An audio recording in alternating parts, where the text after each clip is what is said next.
Tila may hinahanap ang lalaking ito nang nakunan sa CCTV sa barangay Bagong Pag-asa sa Quezon City, madaling araw nitong Biyernes. Sa anggulong ito, kita ang lalaki na naglakad papalayo sa nakaparadang pulang sasakyan. Kapansin-pansin na may suot na siyang sombrero. Kinaumagahan na diskubre na may-ari ng sasakyan, nabasag na ang salamin ng bintana sa passenger side. Pagkagising niya raw ng mga around 7 a.m. to 8 a.m., nakita na lang niya na basag yung kanyang sasakyan at may mga nawawala na mga gamit.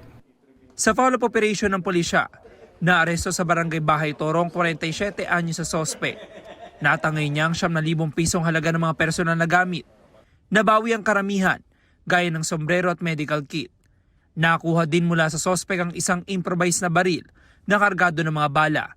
Ayon sa pulisya, isusumite ito sa crime lab para isailalim sa ballistic examination. Procedure talaga yan pag nakaka-recover tayo ng baril. Tine-check yan kung itong baril na to ay nagamit na sa mga previous shooting incident.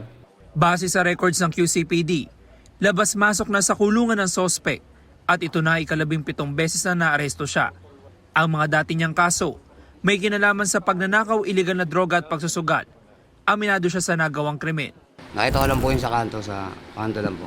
Tapos, Yung sa po, binasag ko po. ba't mo ginagawa yun?